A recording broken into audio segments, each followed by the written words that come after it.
In Florida, there is no doubt about the results of a series of big wins for Republicans. Governor Ron DeSantis sailed to victory, and sailed is the word here, in his reelection campaign, beating former Governor Charlie Crist. In his victory speech last night, DeSantis thanked a long list of supporters, but he did not mention Donald Trump. The former president watched the results at his Mar-a-Lago resort and called it a great evening. But he also tried to warn the governor against running again anytime soon. Our Tony Dokoupil is in Miami, where he's been covering the Florida campaign, his home state. Tony, good morning to you. Based on your 3 meals yesterday, you're not surprised that this was the outcome. No, good morning, my friend. We definitely saw this one coming, and good morning to all you at home. The midterms are, of course, a mile marker for America, but they are also, let's be real here, a starting gun for candidates hoping to make a White House run in 2024. So here comes former President Donald Trump, already teasing that big announcement, quote unquote, next week, and he's firing an election day warning shot at one of his biggest potential rivals in 2024. And one of last night's biggest winners. With a big night in Florida. Freedom is here to stay.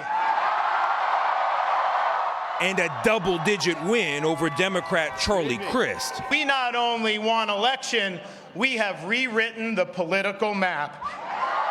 Ron DeSantis capped a dizzying 4-year rise. Narrowly elected as governor in 2018, now widely talked up as a potential White House contender in 2024. Among his gains last night, more than 80,000 votes in Miami's traditionally blue Dade County.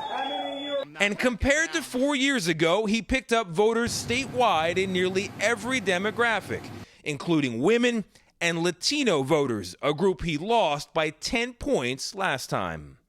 But on maybe the biggest day of Ron DeSantis' political career, former President Donald Trump held his own election night event, tallying what he claimed were his victories of candidates he endorsed. 80 wins and 3 losses. Is that good? And in a series of interviews, the former president took credit for DeSantis being governor at all. I got him the nomination. He didn't get it. I got it. I thought that he could have been more gracious, but that's up to him.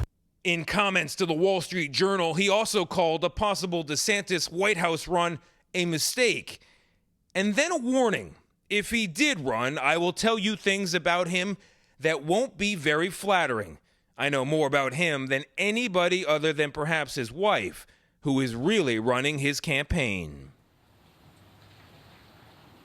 And when I read that line, guys, it really did take me back to 2016. It feels like a callback, in fact, to 2016. That was, of course, when Donald Trump used any means necessary, from insults to innuendo, to clear a field of GOP contenders, including, by the way, another Florida governor, that would be Jeb Bush, and another of last night's big winners, Marco Rubio. As for what Ron DeSantis is thinking this morning, we just don't know. The words Donald Trump and White House, they did not appear in his big speech last night, guys. It is interesting, Tony, that Donald Trump would accuse him of not being gracious and then say words like that. We thank you very much.